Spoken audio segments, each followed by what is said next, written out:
Hello, my name is Clark Haskins, and I'm with Sage North America Center of Excellence.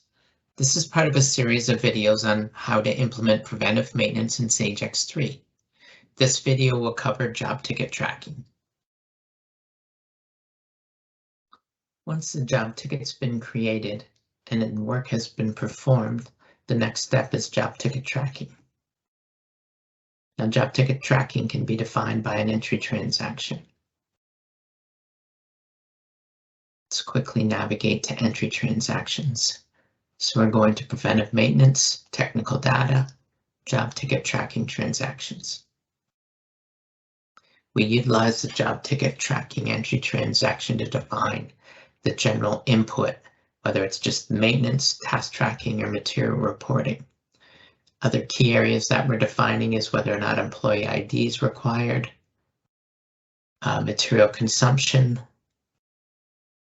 stock withdrawal methods, sorting, set our entry parameters, our receipt parameters, and our analytical values, all very similar to what we see in production tracking entry transaction.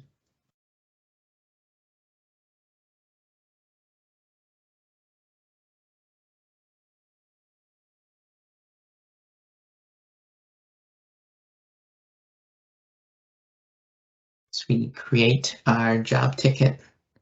We're going to perform all of our tasks. The actual resource, stopping at this field because this is a required field in job ticket tracking. Why is it a required field? Because it's the actual resource that is associated with the costing. The costing dimensions assigned to the resource. Therefore, the labor rates, any overhead are defined and are a critical factor in the costing of the job ticket.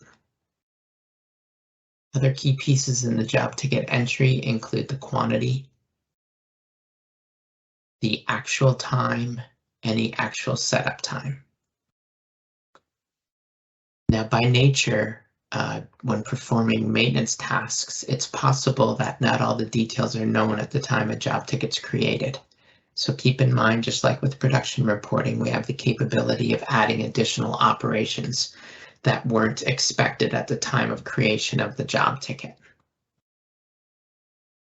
Now, in job ticket tracking, the purpose of the maintenance tab is to illustrate A, the total quantity completed if it's other than 1, and B, to mark whether the maintenance task has been completed.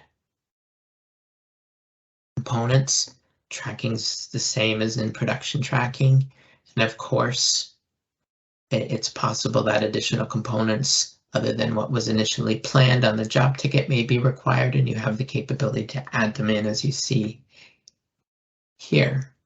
Once all that information's been entered, verified, we would select create. That's your job ticket tracking. Key points for job ticket tracking. We set the job ticket tracking entry transaction as required. Actual resource is a required field for job ticket tracking.